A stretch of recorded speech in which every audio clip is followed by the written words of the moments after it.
The original The Exorcist consistently ranks at, or at least near the top, in lists of the scariest movies of all time. But would it do as well on a list of the most accurate? Let's find out. Right out of the gate, we meet the demon who's going to be possessing the child, Regan McNeil. Pazuzu is a real demon of ancient Mesopotamian origin. He was associated with wind and plague and was actually invoked as defense against other demons who were his enemies. Kind of like having a big scary dog that even you're a little bit afraid of in order to ward off other big scary dogs. So there was actually a protective aspect to Pazuzu, but in the movie he is definitely the big bad guy.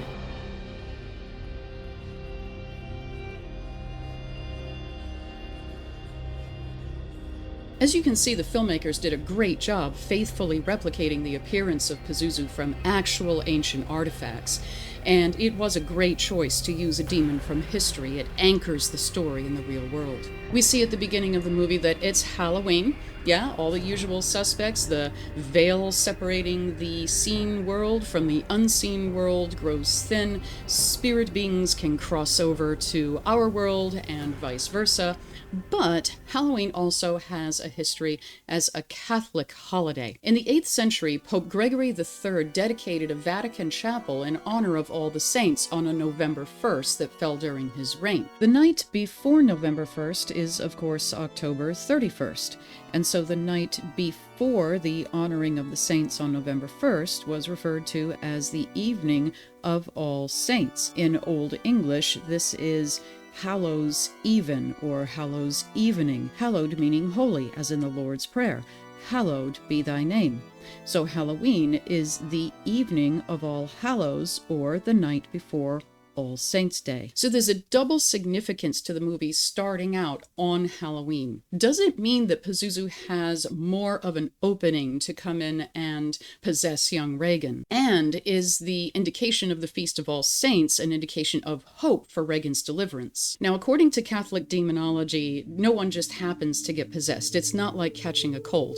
There has to be a doorway, an invitation of some kind. A person has to do something, or some trauma has to happen in order for a demon to take advantage of that situation and enter a person's life. And it doesn't matter whether or not the activity is intentional. Demons don't care about your intentions. The doorway in The Exorcist is a Ouija board, which Regan finds in the house that her mother, actress Karras McNeil, is leasing while she films a movie in Georgetown, New York. Presumably a previous tenant or the homeowner left the board in a closet where Regan was able to find it. After using the board as a fun game, Regan starts manifesting strange behaviors that have her mom increasingly concerned. Chris begins by seeking medical care for Regan, and when those professionals find nothing wrong, the next step is a child psychiatrist. While Chris has not yet contacted the church at this point in the movie, the process that she follows on her own is the exact same process that the Catholic Church would follow when investigating claims of demonic possession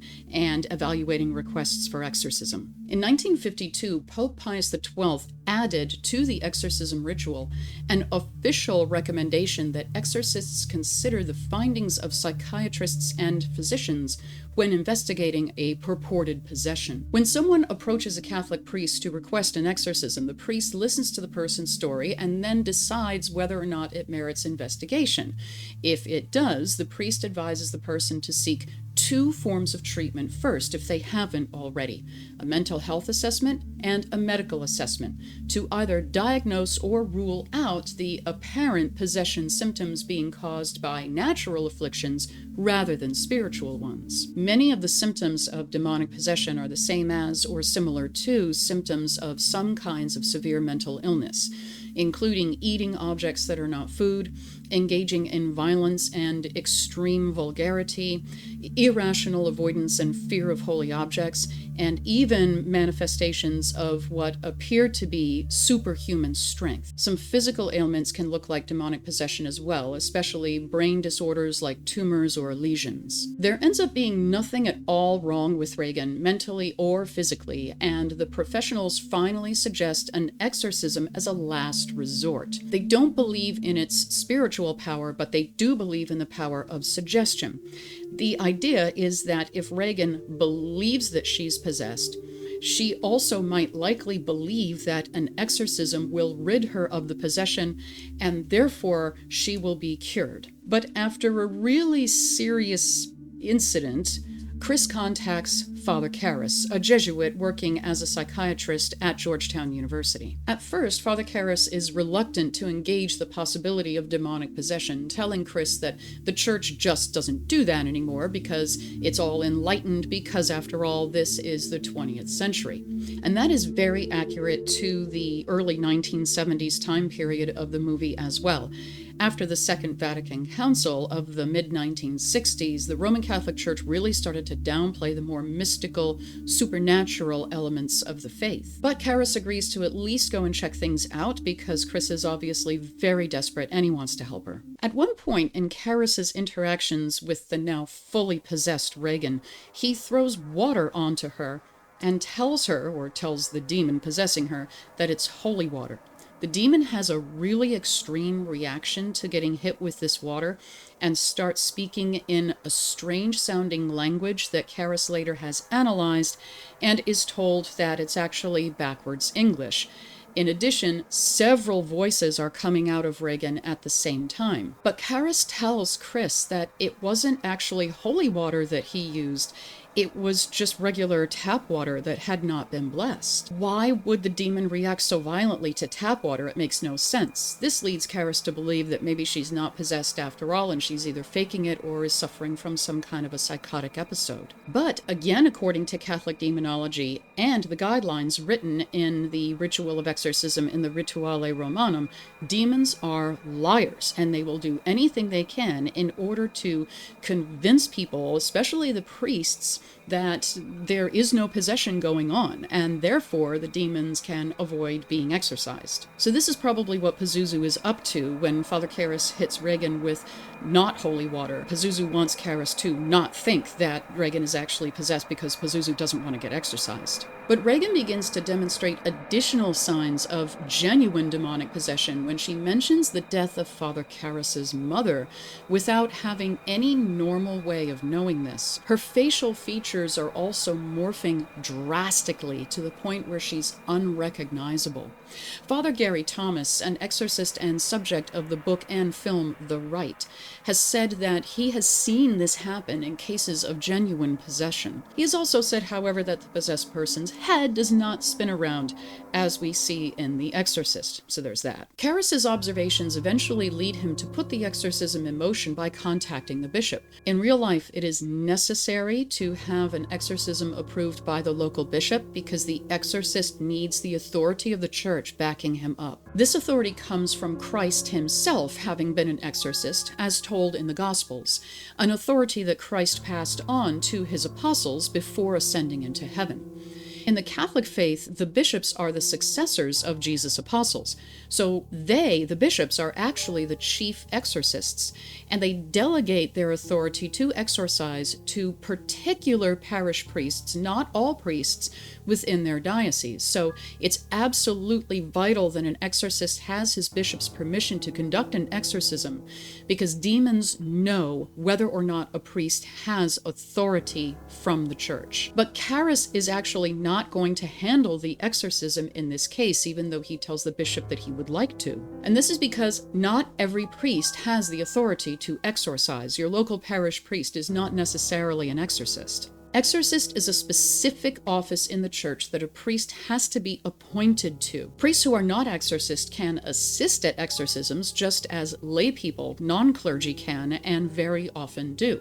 And that's what Father Karras' role is in The Exorcist. He's going to be assisting the actual exorcist, Father Merrin. When Father Merrin arrives to perform the exorcism on Regan, he brings a few important items. The priestly stole, in this case, purple. The stole is one of the chief identifiers of a Catholic priest. It symbolizes a yoke, that's Y-O-K-E, indicating that the priest is yoked to Christ, and recalling Jesus' words in Matthew chapter 11, verse 29, "Take my yoke upon you and learn from me, for I am gentle and humble in heart, and you will find rest for your souls, for my yoke is easy and my burden is light." Father Merrin also brings holy water, of course. He brings a crucifix. The cross of Christ is referenced often in the ritual of exorcism, and he brings the Rituale Romanum, or the Roman ritual.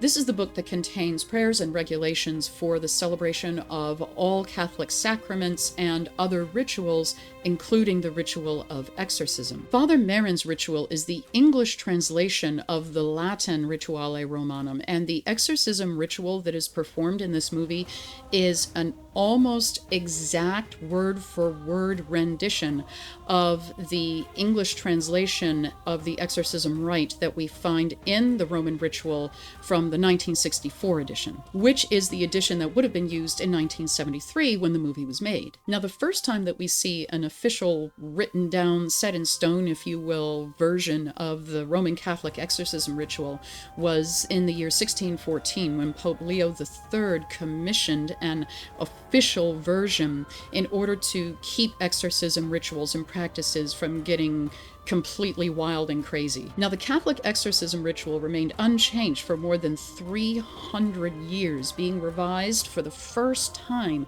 in 1999.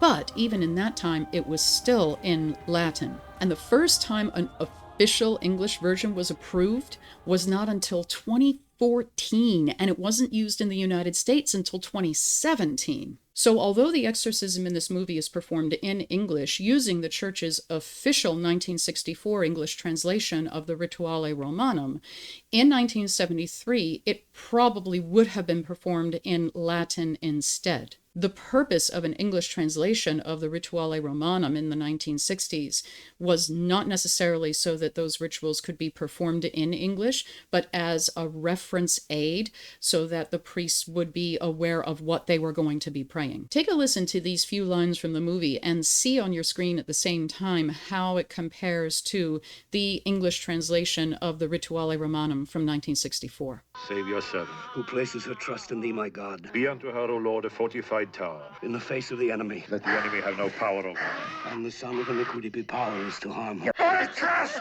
you out!